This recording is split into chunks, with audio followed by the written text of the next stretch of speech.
So good morning, everyone. I'm Kim, and I'm going to just first of all introduce our panelists. So I've switched. I have got. Well, I'll start with Jay. Jay, on my far left, is a senior research scholar at Columbia University's School of International and Public Affairs, specializing in cyber conflict, competition, and cooperation. Prior to this, he was founding director of the Cyber Statecraft Initiative at the Atlantic Council, and from 2003 to 2005 was director for cyber policy and cyber infrastructure protection at the White House. He's also a former U.S. Air Force intelligence officer who had jobs at the Pentagon and the NSA. Next to Jason, is Lilia Blan, is an information scientist at the RAND Corporation, where she does technical and policy research on cybersecurity, emerging technologies, and other issues. Prior to RAND, she worked for the Defense Department, helping to create various cryptographic and network exploitation technologies. And she's also the proud owner of a black Uber badge from DEF CON. To my right, we've got Trey Herrer. Is a postdoctoral fellow with the Belfer Center's Cybersecurity Project at the Harvard Kennedy School. He focuses on trends in nation-state malware and the underground criminal markets for malware. Previously, he worked with the Defense Department as well to develop a risk assessment methodology for InfoSec threats. And to Trey's right is Katie Masuris, founder and CEO of Luda Security, which advises companies, lawmakers, governments on the benefits of hacking and security research. She's also, as you all know, an authority on vulnerability disclosure bug bounty programs, having been the driving force behind Microsoft's bug bounty programs and an instrumental partner in helping the Defense Department launch its first bug bounty program, the Hacking the Pentagon issue. She's also a visiting scholar with MIT Sloan School, doing research on vulnerability economy and the exploit market. So the format we're going to do is we're going to take care of a little definition stuff so that we're all clear on what we're talking about and why we're talking about this. Then we're going to have Trey and Lily do brief presentations on their papers, and then we'll get into the meat of that, and then we'll take your questions afterwards. So first of all, before we get started, briefly, Jay, tell us what the VEP program is for anyone in the room who doesn't know and what it does. Great, thanks. Hey, good morning. Thanks for coming. So, look, we're at Black Hat. Most of us are more comfortable with the technology. We understand bugs, but we might not understand the VEP. So, back in the prehistory, like 15 years ago, 2 decades ago, NSA or other government information warfare, cybersecurity folks, when they would discover a new vulnerability, they had to say, all right, are we going to keep this or are we going to tell the vendors? Richard Baitlick has a great story when he was at Air Force CERT in the late 90s, and he found a Cisco vulnerability, router vulnerability, and he told Cisco, and the offense folks in the Air Force came by and said, don't do that, right? That's not your decision. You give it to us, the offensive side, and we'll decide if we're going to tell Cisco or not. Right? I mean, I'm not sure that's really want the offense folks to decide if that's the right decision.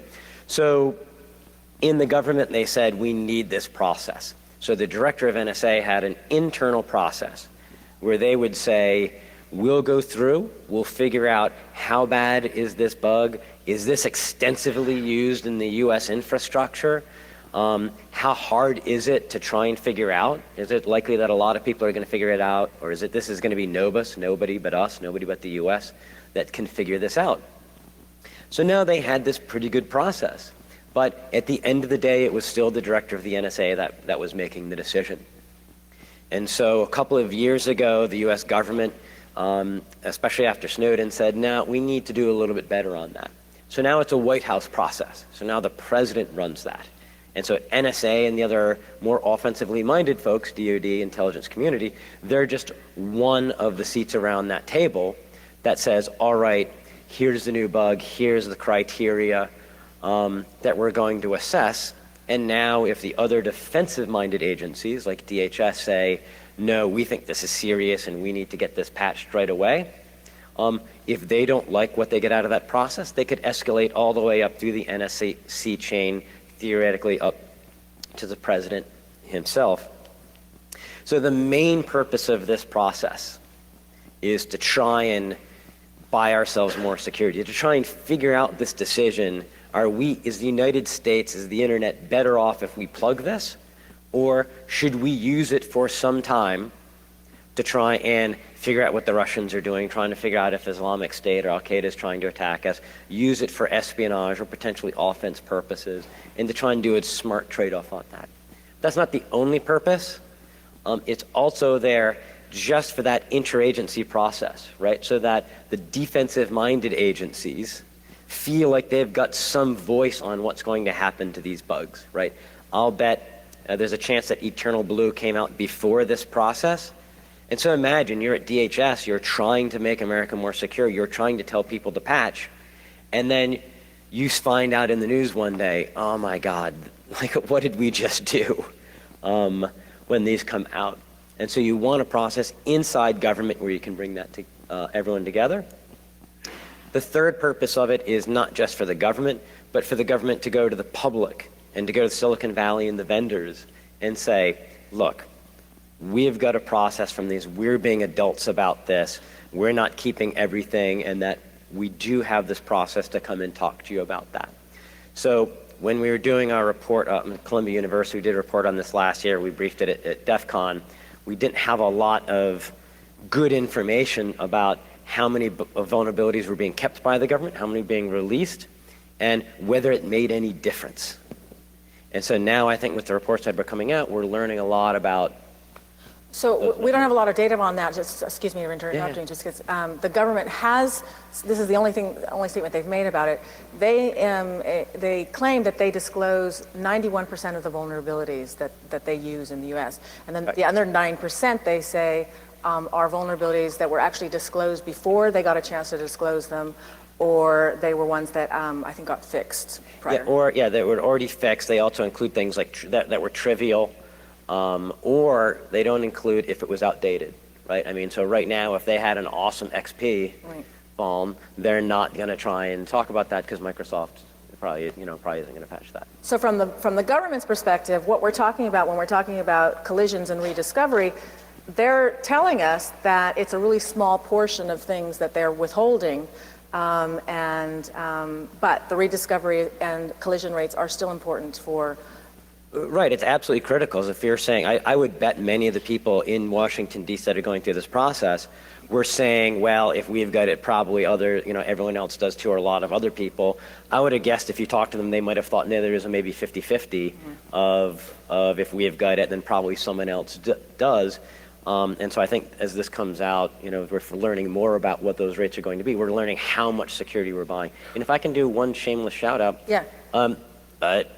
One of my colleagues on the academic side, Joe Nye, who I just happened to see, said, this is a weird kind of conflict because if we develop a nuclear weapon or we get rid of a nuclear weapon, it doesn't change everybody else's nuclear weapons, right? We're not disarming others.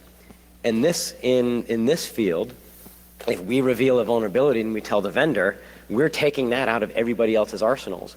But that's mostly true if you've got high rates, if everyone is having the same vulnerabilities. If it's having a very low set of vulnerabilities, then we might be buying less security and less disarmament than we actually think. And I just want to add one other thing. I think just one other thing about that 90% thing. When the government says that they disclose 90%, they don't tell us how long they withheld those before they disclosed them. Right. So 90% may be that they held on to something for 10 years, but they disclosed it, so now they can put it in that figure. We don't know, just because they're not answering questions, follow-up questions about that. So that's giving us the overall. Did you want to say something before I jump into the? Just a note, to be clear, when there's disclosure, it's not necessarily that it's out of someone's arsenal. Disclosure doesn't necessarily mean that the vulnerability gets patched, or that patch exists and that it gets applied. Right. It's just in public knowledge. So whether or not that makes someone more vulnerable or less vulnerable, more secure or less secure. Okay, so that just sets the stage for why these reports were done in the first place, to provide some information for possible use in policymaking, why if there is a low collision rate, then it contributes to the argument that it's okay to stockpile zero-day vulnerabilities. If the collision rate is high, and the chances are good that someone else might discover them and use them, then of course you want to reevaluate whether or not you're withholding. So, the two main papers that we're talking about today are the first one that we're going to discuss is Lily's paper, 0 Days thousands of nights, the life and times of zero-day vulnerabilities and their exploits. So it was done by Lily and her colleague Andy Bogart at the RAND Corporation. And this is the first publicly available research to examine a database of zero-day vulnerabilities that are still currently unknown, and I'll let her tell you where they come from, but they're still in the wild. Many of them are still in the wild and being actively exploited. So, Lily? Great, thanks. I have a few slides for this, so I'll just grab the clicker. So the motivation for the study is, as Jay has pointed out and Kim has mentioned and many of others have talked about, publicly available information about zero-day vulnerabilities is sparse. They're often shrouded in secrecy. And when questions come up about them, certainly collision rate or the percentage of vulnerabilities that get independently rediscovered and redisclosed in a given time period is something that people care about. They also care about the longevity or the lifetime of a vulnerability, as well as the life status, whether or not something is a vulnerability or not. These can help inform discussions like the VEP, but also discussions that vendors are having, discussions that pen testers and security researchers are thinking about when they're thinking about what bugs to look at. So our research, as Kim mentioned, looked at a data set of more than 200 vulnerabilities and their exploits. Our data covered more than 14 years, or a 14-year time span from 2002 to 2016.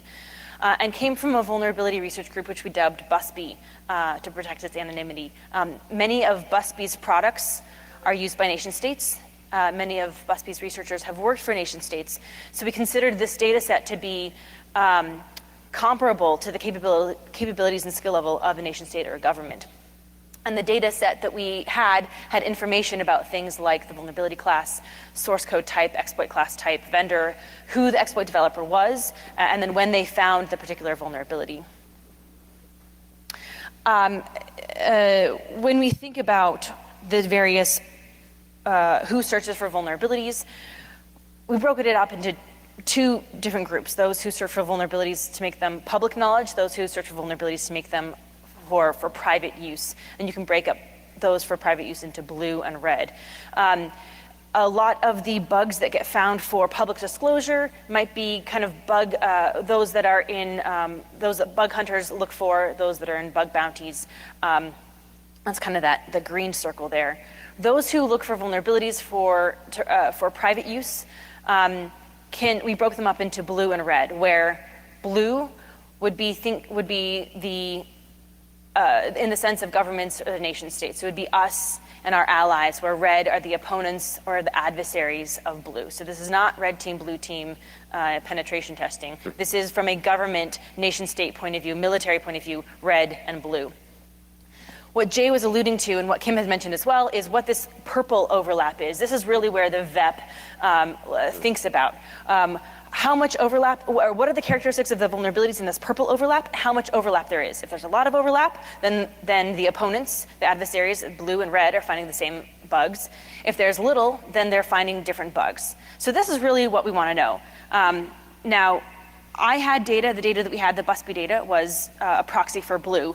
I didn't have access to data for red. If you have access to data for red, I'd love to talk to you, then I can help refine our research. So what we did in our study was to look at the public-private overlap, or the private-public overlap between blue and then green. And specifically, we looked at life status, longevity, and collision rate. What we found is that there's granularity to calling a vulnerability. It's misleading to call a vulnerability either known or unknown, zero-day or non-zero-day. We found several different categories. We called them alive, living, immortal, dead, zombie, and several more. I have the link to the report down at the bottom. The next thing we looked at was the life status, or the longevity, the lifetime of a vulnerability. How long will it remain privately known before it becomes publicly disclosed? And what we found in our data set is that our data lived for the average lifetime of a zero-day vulnerability and its exploit lived for 6.9 years before it had been disclosed. This gets us to the title of our report, because 6.9 years is also 2,521 days or nights, so 0 days and thousands of nights. Then the third thing we looked at was, given the knowledge of a group of vulnerabilities, what percentage of those get independently rediscovered and publicly disclosed in a given time period. If that time interval evaluated is a year time period, then that collision rate, the percentage that gets independently rediscovered and disclosed, is 5.7%. As our findings relate to, so our findings can help inform those in offense, those in defense. It can also help inform those that are in this, that are thinking about the government retention versus disclosure discussions.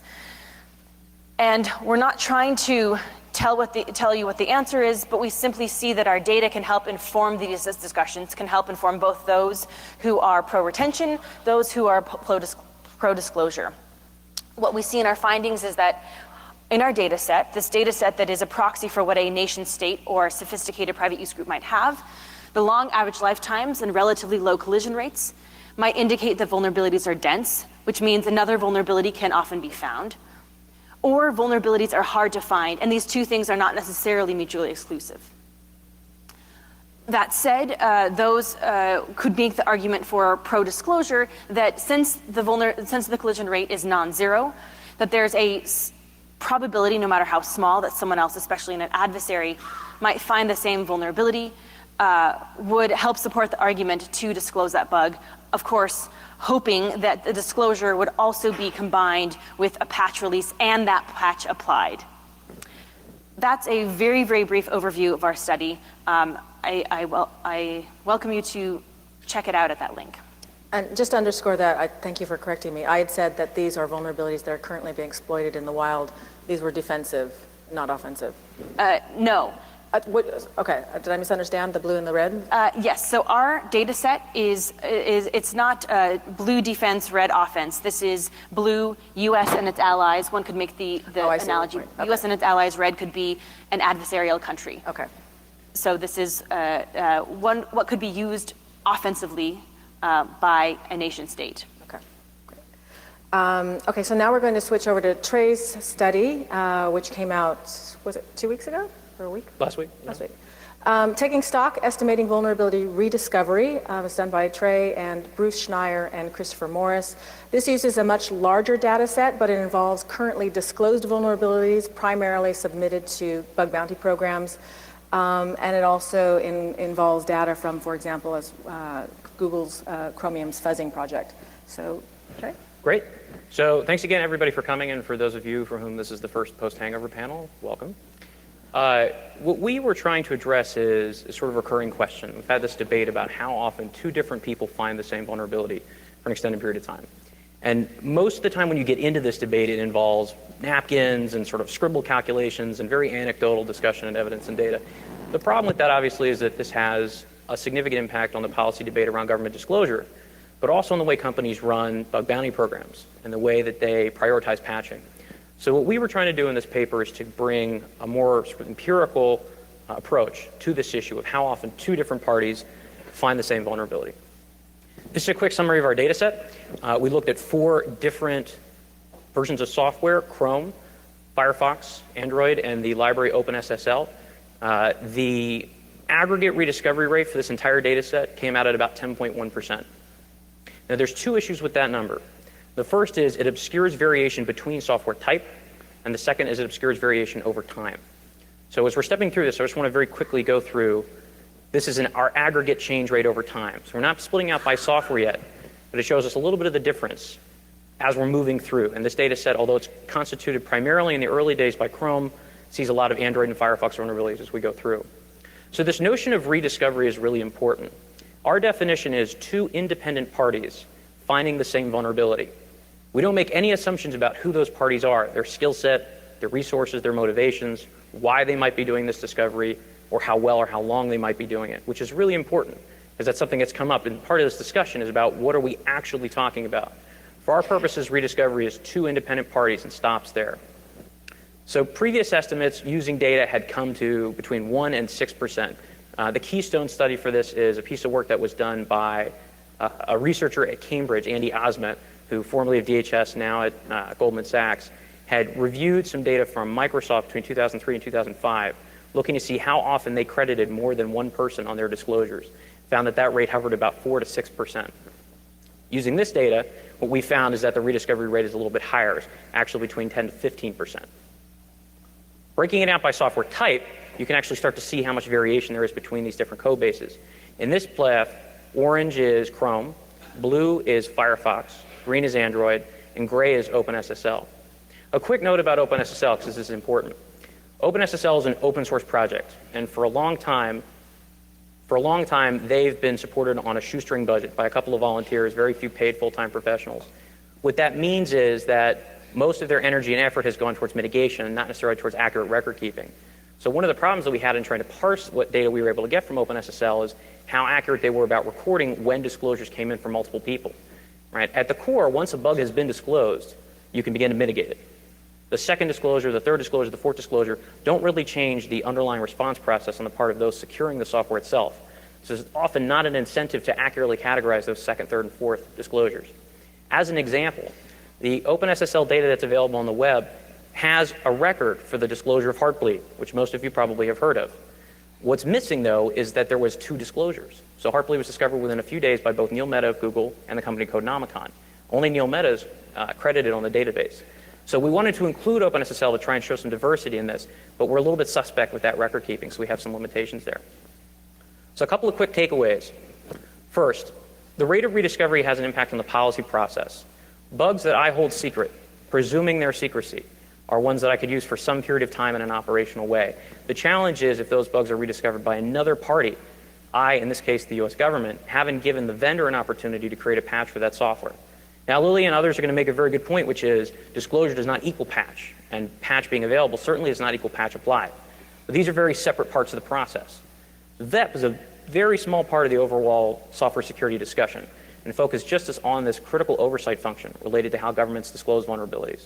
So this rediscovery rate tells us what's the likelihood that this stock that I have around, that I have actually available to me, are likely to be discovered by another party while I'm still using them and keeping them secret.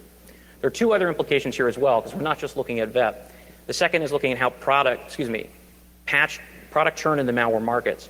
So what this is the notion that a vulnerability, once it's expired, has declining use for different types of criminal actors. So you can actually use a rediscovery rate to try and generate a stock renewal rate in looking at these different products. How often is an exploit kit, for example, going to have to renew the exploits that are embedded in it? The third is patch prioritization and informing bug bounty programs. Essentially, how am I paying for bugs that I think are likely to be discovered by multiple parties as opposed by one that's unlikely to be found by all but that one very talented researcher? In terms of patch prioritization, if a bug has a high rediscovery rate, I should be pushing that up the ladder in prioritization because the chance that I've been given it through a patch with the vendor means that it's also likely to be found by many other parties. Whereas if that's lower, I could possibly push that down the rate. So these are a couple of quick implications for the research, but I think we want to get into the discussion, so I'll let it there. Thanks.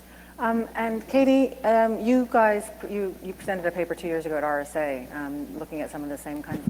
You used a different methodology for your study. So what was the methodology that you used and why did you choose that? So what we did 2 years ago at RSA in conjunction with MIT Sloan School was we did a system dynamics model of the vulnerability market. And as part of that, we did look at bug collision rates, but we quickly realized that the rate of bug collisions vary with target, right? If you have a fixed code base, as you guys were looking at different code bases, different pieces of software, you're looking at it in terms of a model. This is what we did. So we were looking at if vulnerabilities are scarce in that fixed code base versus vulnerabilities are dense in that fixed code base, the statistic likelihood of a bug collision is higher when there are more vulnerabilities in the code, meaning more vulnerabilities because the code base itself in that fixed code base is less mature and has more bugs. The reason why we had to model it is because it's actually really difficult to extrapolate anything about even the next version of that same piece of code in terms of what the rate of bug collision is. So we looked at it as sort of a density modeling problem. This actually takes us back to my old days of fighting all of those bug counts equal, CVE counts equal less secure, right? Does anybody remember when vendors would try and compare the security of their similar products? Like, one database vendor would have a chart of how many CVEs it had versus the other database vendor's CVEs, and how they were trying to say that because they have more published vulnerabilities found, that they're less secure than the ones who had fewer. And that was a completely erroneous way to try and compare the relative security of two different code bases. So in those days, what I was trying to do was make sure that there was no false correlation between completely unrelated things. And so to me, when I look at the question of the vulnerability equities process and whether or not bug collisions should factor in, I look at that as actually completely unrelated things. And the reason is that you can't actually extrapolate anything from one fixed piece of software's bug collision rate to even its next version's bug collision rate. You add new features, things change, different researchers enter the scene, and then there's also the problem of, omnipotence in this space. There's no real way to use any of the published data or even private data that some folks, are correlating to know what is in the mind of hacker number 1, hacker number 2, hacker number 3. So again, I think that for purposes of informing policy decisions around the vulnerability equities process, we certainly need to look at the balance between our duty to preserve national security and protect our critical infrastructure and, our offensive capabilities, which we need to maintain, our ability to combat and to potentially gather information, during regular intelligence activities. So why do these studies then? I mean, what do they contribute for us? Okay, if it's not so helpful for the EP, is it helpful for the other purposes that you were talking about in terms of patch and things like that, patch policy? I mean, I'll open up to everyone. I mean, what do these studies, are they worthwhile? What do they tell us? What do they offer to us? Well, one of the things that, again, getting back to that old bug counting, fallacy of this piece of software is more secure than this one because of the number of CVEs, what I would encourage people to do, instead of comparing completely different code base to completely different code base, even if it was the same type of product, the only real good measure is comparing yourself to yourself.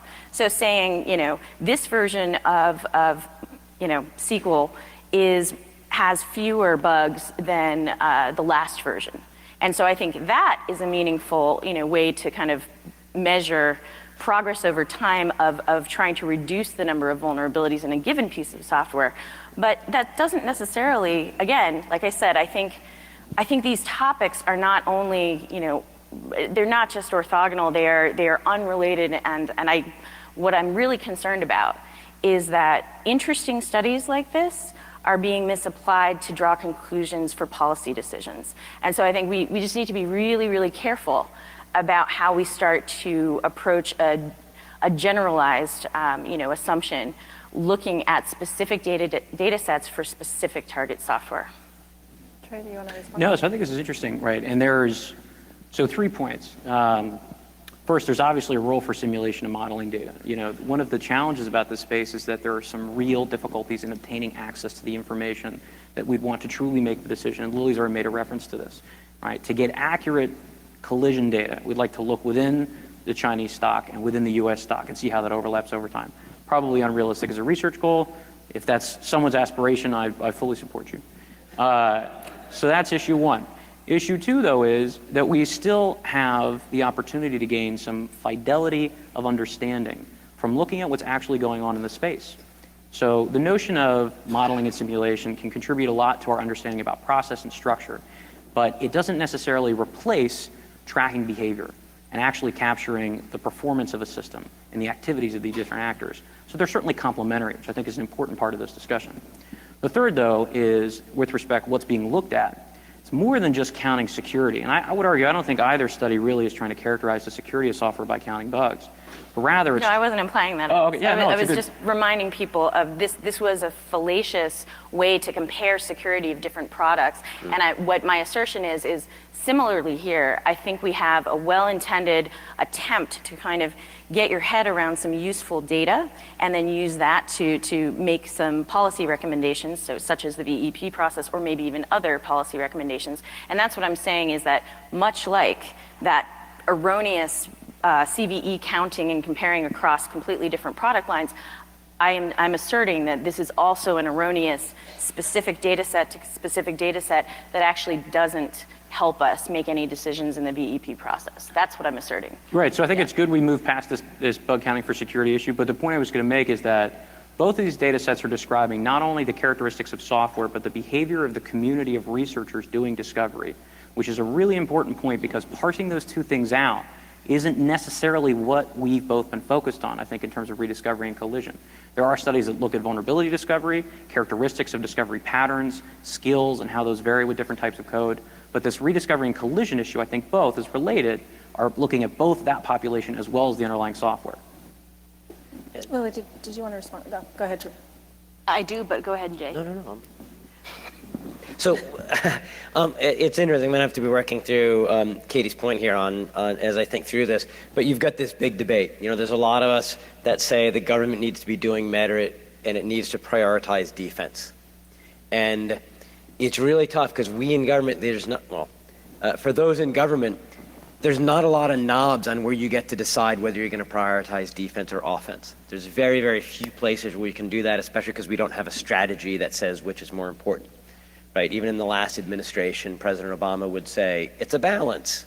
Well, when you're actually in government or at NSA or Cyber Command and you've got to decide, well, what the hell does balance mean, right? I mean, when I've now got this decision about how to make America more secure by keeping or disclosing this bug, what am I supposed to do? And so about the only knob that we've got right now is the VEP. So I think there's a lot of us that are saying, well, are we doing this too defensive, too offensively, or about right? And one of the major conversations for those of us that like really push defense, myself, Robert Kanaki, and others, we like the VEP and we say, let's do it more and let's do it better. There's a really strong counter argument by Matt Tate, Dave Vitale, and others that say that's stupid because out of this VEP you get so little value from each new bug that the amount of time you're spending on this is just a waste and it's a dumb idea to begin with. So we're really desperate for these things like the collision rate, like what Lily had said earlier about are bugs dense or are they sparse, because that helps us figure out are we actually buying down our risk with all of this that we can do. And I just hope that we start getting other dials, other knobs that we can turn because we're making way too much over VEP. It's more important than it really is because it's the only knob we've got. So Dick, can I address like that point? You want more knobs, more dials you can turn. That was the point of our doing the system dynamics modeling a couple of years ago, because this is systems level thinking here. These are things that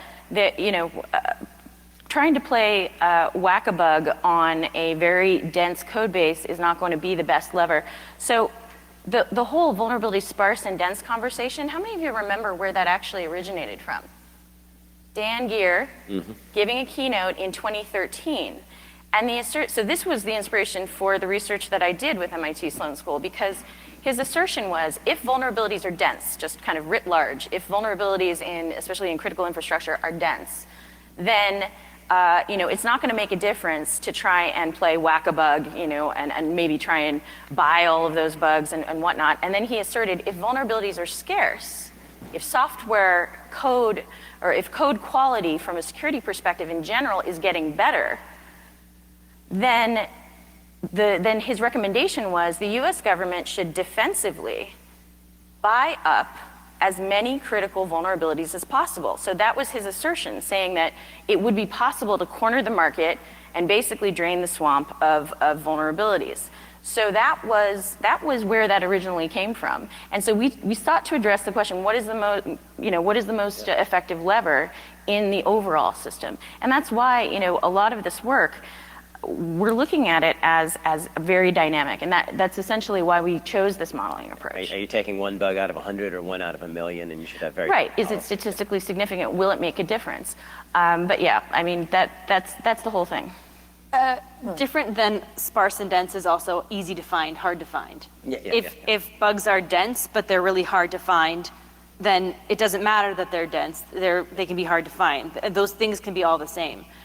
In terms of the various studies, we all have different approaches. If you're interested in looking at it from a heuristic point of view, a theoretical modeling and simulation point of view, there's great information on that, great information on vulnerabilities. If you're interested in the world of what bug bounties are are finding, what bug hunters are finding and being disclosed to vendors, then certainly that's where trades research can help inform. If you're interested in the kinds of bugs that are being kept for use by nation states, that are difficult to find and that are used for offensive operations for purposes of that matter, then that's where our research comes into play. And the bugs, all bugs are applicable to be considered for the VEP, but the ones that I would think would be majorly debated within the VEP are the ones that are hard to find or are ones that are used by the nation state. I will say again, though, that before disclosures or VEP will ever be the solution, we need to fix patching, and because patching is the major problem in applying the patches. Can I jump in on that for a second? Yeah. So this is an interesting part of the debate that doesn't get dealt with specifically enough. I would argue, and I think this is a fun point to parse, that VEP is distinct from patching processes in companies for two reasons. The first is that VEP is intended to be an oversight function on the government disclosure and use of vulnerabilities, a necessary element of operating in a modern computing connected environment, without question, right, from an intelligence standpoint, from a military standpoint. But also an issue where these are pieces of information which absolutely could provide benefit to individuals, security to those individuals, if disclosed to a vendor and patched. So we have this balancing test between achieving outcomes in security by using vulnerabilities and achieving outcomes in security by disclosing vulnerabilities. VEP is intending to try and calculate the cost and balance between these two spaces. That is distinct from the vendor behavior, which is my second point. One of the things that gets really challenging when we talk about VEP is it gets very all-encompassing and becomes the thing, and it soaks in energy and attention and all through the room. But it's a tiny piece of the software security puzzle. There's no question that patching processes are a huge issue. Patch application especially is something that we just have not dealt effectively with as an industry and as a community. But VEP is distinct from those, related but distinct. And so I think that's really important, that we're not going to solve what companies are doing, not going to change vendor behavior just by how government discloses vulnerabilities, however many of them they disclose. I agree. It's a different topic, certainly. And to me, the VEP is almost as much about managing outrage as it is about actual risk. Right? I mean, when you've got, new shadow brokers released to the rest, the VEP is one of those processes by which the government can say, look, we're trying to do our best. You don't get outraged. We're trying to do the right thing here. And it's almost, I'd say a lot of the benefit that the government might get out of it is about perception and trying to just handle the outrage and calm people down. We already have people lining up, so I even though I have other questions, I want to jump to you guys and let you guys. Hi, yeah, Mike myself from Red Hat. I worry that the whole way this conversation is being framed as offensive and defensive is really missing a huge point, which is that this is not a zero-sum game. It's not about, and I'm a Brit, but I get, I'm part of Five Eyes, so we get to see some of this stuff too. It's not about just defending United States government or even about defending United States businesses. In a global economy, this is not a zero-sum game. Giving out these vulnerabilities has the opportunity to improve the world economy and improve the Commonwealth. And I use that in the old sense of the term, not the British Commonwealth, right? Well, that's nice too. And it's not just about, you can't just say that people in the red circle are against the people in the blue circle. They're also against people in the green circle because they are against the Commonwealth and the global economy. Yeah. And I think if we phrase it just in terms of defense and offense and in terms of nation state offense and defense, we're missing a huge thing here. So certainly what we had there was a simplistic point of view. That was for pictorial illustration purposes. There are more groups in each of those than each of those. I would ask, though, is it the government's responsibility to make the world secure? Is it the government's responsibility to make a mom-and-pop shop secure? Or so yes, it is. Yeah. And maybe I don't know if the DHS is the right people to do that. I don't know if you have a Department of Trade and Industry. If so, they're the people who should be on the VET panel, not the DHS and the others should be as well. But you need those sorts of people in as well, or you're missing the point. And this is part of what one of the recommendations from the VEP and our colleague Richard Kanaki, who used to be part of this process, was saying right now NSA is still the executive agent that runs the VEP, and we need to do away with that. It needs to go to DHS. It needs to be the defensive organization. I'm happy to say the UK is one of the few other governments that's actually come out and talked about disclosing vulnerabilities to the vendor. And the last bit is this goes back and forth in Washington, D.C. quite a bit of is Americans, I'm going to stay with America for a second, is American national security better served by having a safe, secure internet that's going to be here to drive innovation in the United States and around the world? Or are we better served by having all of the high ground in the internet to make sure that we can spy and take out against our adversaries? And I'm sorry to keep putting this in U.S. terms, but this goes back and forth a lot. And so it's going to be very interesting to see how that plays out over the next couple of years. So one thing, one thing that's important to note here, so there is a bill that's been put forward in both the Senate and the House called the Patch Act that's intending to codify this equities process and the criteria associated with review for vulnerability. And one specific criteria that they mention is the type of software involved. So what you would expect, not unreasonably, is that you would weigh if something is, for example, a widely used cryptographic library that is not unique to the United States or is not unique to a particular country versus a proprietary piece of software like, say, MEDOC that only shows up in one particular state. So I think that is something that's become part of the debate. Katie, you want to add something? I lost my point because. Okay. Joe. Hi, great panel, thank you. I guess I'm really happy that there are these studies coming out, and I think that it's early days, and hopefully there'll be better data and possibly more relevant stuff. But my main question is for Lily. Can you give me a little bit, and if Jay or Katie want to jump in, that would be awesome. But can you give me a sense of what you think the best pro and con arguments are for why or why not the green circle is a proxy for red? Because it's not obvious to me that it is. It's not a proxy for red.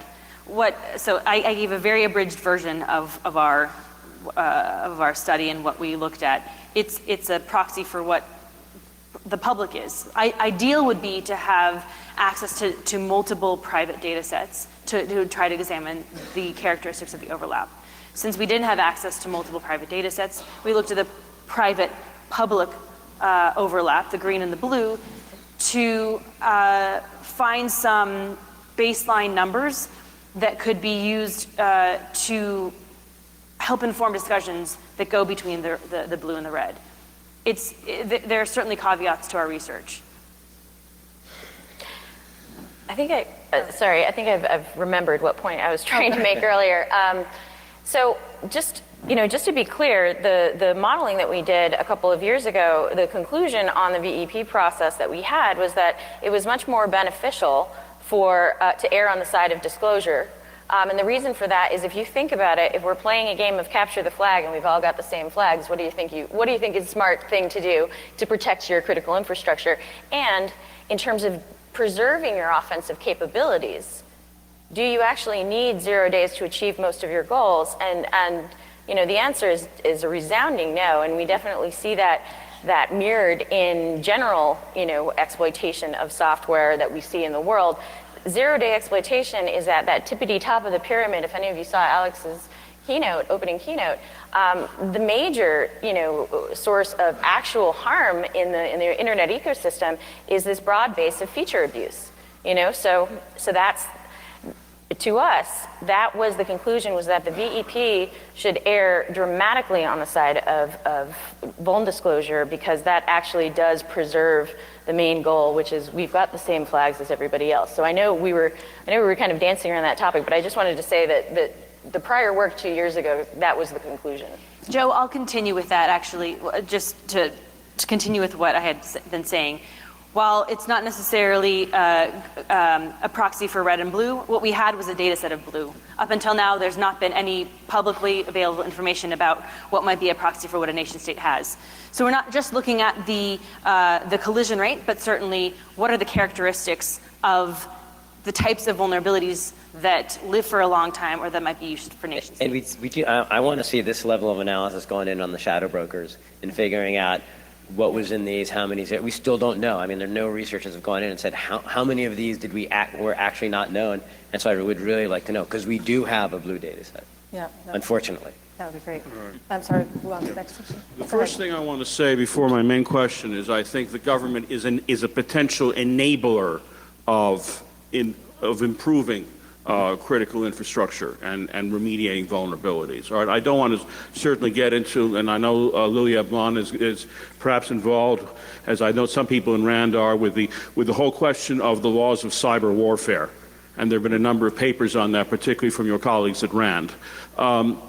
Let me, however, get to the main question. That is to challenge the notion that you can only really use one sort of universal code base as far as, doing these kinds of vulnerability studies. It's because so many products now are open source or use a large part of their product as open source. There's a lot of open source almost by definition that goes throughout the creative world. All right, and these are the kinds of sources of data where where this kind of research is particularly appropriate. And I don't see that being done here, and I don't see any future attempts to do it. So if you use, let's say, for example, a lot of people use containers, for example, whether it's Docker or Kubernetes or something else. All right, but the kind of research based upon that, because that goes across a whole large number of products. Sorry, I don't want to interrupt you, but we're out of time, so let them answer. Thanks. Well, I don't know what the question is. The question is a challenge to the statement of you can only do the kind of research you're doing with just a single code base as opposed to comparing one code base with another. I still don't understand who was tweeting earlier this week, software reuse is vulnerability reuse, right? I mean, the more that we're using the same the software in the common libraries, the places we're seeing these end up in a lot of places. And I think we end up with a lot of concentration risk. And I think we learned this with Heartbleed and OpenSSL of, this critical vulnerability on some code that just wasn't having as many eyes on it as required for such a critical function. We have time for a quick question. Quick one. Okay, so quickly, Sorry. we've discussed a lot about the density bugs and vulnerability disclosure, but there's a problem with the fact that a number of bugs out there can simply not be patched. And how do we address the disclosure of those things, and how do we factor in the impact of those? And also, in addition, even when we disclose vulnerabilities, we have such a long cycle for those bugs to be patched, and in some cases there are people that don't even know that they have those bugs on their systems and they don't patch them. So how does that factor in? So this is a killer point. Absolutely. I think the pushback has to be twofold. The first is, again, in disentangling patch and VEP, we have to look at patch and patch adoption. Patch application is incredibly important.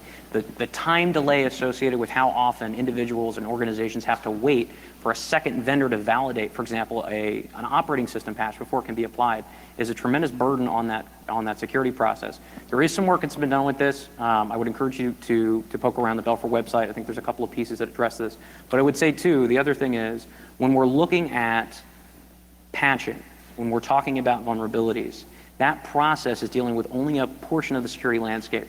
So I think all this discussion is not to remove capabilities necessarily from the government, but as Katie's pointed out, there are a variety of ways to get to the same end. You don't necessarily have to sit and rely on the same vulnerabilities. So there are a number of paths there. Anyone want to add anything before we close? Yeah, I mean, I think we as people who really, really care about this process, we need to make sure that we're trying to speak the same language and we're counting the same things and applying them to the same problems.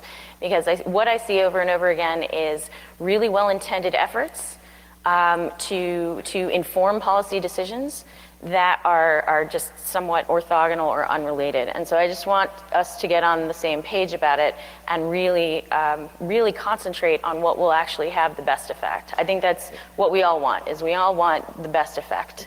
And we have disagreements on methodology on how to get there. And the government is having these conversations, right? I mean, they are trying to figure out, all right, how do we do this? What's the right kind of process that we can have? And I bet there are brawls as they try and talk through what the best things to do are. But you do have this offense-defense conversation as they're trying to figure out the right thing. Okay, great. Everyone, join me in thanking the panelists for our